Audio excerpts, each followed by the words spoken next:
আবারও জয়সওয়ালের আউট নিয়ে বিতর্ক। শরফুদ্দৌলা ইবনে শহীদ সৈকতের সিদ্ধান্তে নাখোশ ইংল্যান্ড অধিনায়ক বেন স্টোকস। ভারতের ওপেনিং ব্যাটসম্যান জয়সওয়াল আর বাংলাদেশের আম্পায়ার শরফুদ্দৌলা ইবনে শহীদ সৈকতের সাথে যেন ধারাবাহিকভাবে বিতর্ক লেগে আছে। যেখানেই জয়সওয়ালের খেলা সেখানেই শরফুদ্দৌলা ইবনে শহীদের সৈকতের সাথে জয়সওয়ালের আউট নিয়ে বিতর্ক শুরু হয়। গত কয়েক মাস ধরে দেখা যাচ্ছে ইন্ডিয়া অস্ট্রেলিয়াতে খেলার অবস্থায়ও শরফুদ্দৌলা ইবনে শহীদ সৈকতের সাথে জয়সওয়ালের আউট নিয়ে বিতর্ক শুরু হয়েছিল। এই ইন্ডিয়া এবং ইংল্যান্ডের সাথে দ্বিতীয় টেস্টেও জয়সওয়ালের আউট নিয়ে বিতর্ক সৃষ্টি হয়েছে।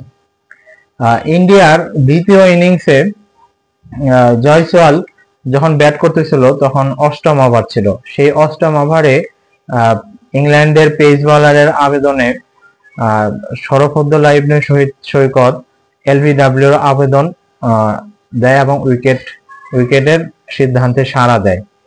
কিন্তু এটা নিয়ে জয়সওয়াল দ্বিধাদ্বন্দ্বহীন ছিল।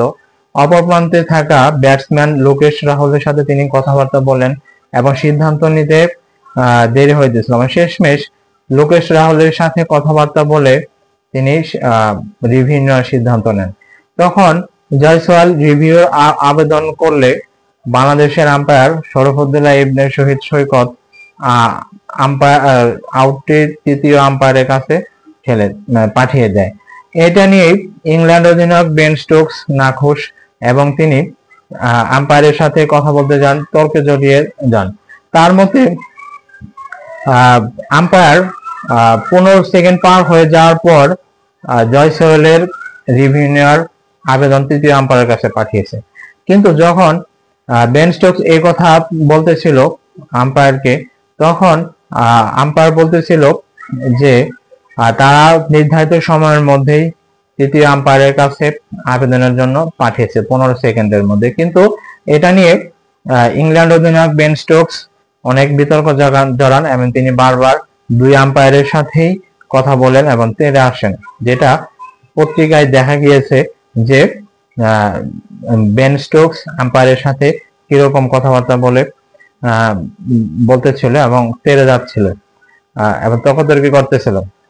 কিন্তু শেষমেশ আম্পায়ার শরফুদ্দৌলা ইবনে শহীদ সৈকতের সিদ্ধান্তই বহাল থাকে, কারণ সেটা আউটই ছিল এবং তৃতীয় আম্পায়ার সেটা আউট ঘোষণা করেছিল।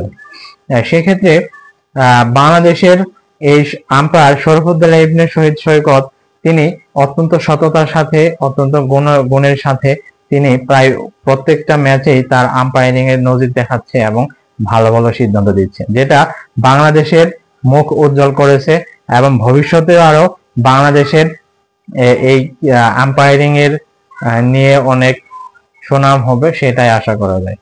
ধন্যবাদ সবাইকে, ভালো থাকবেন।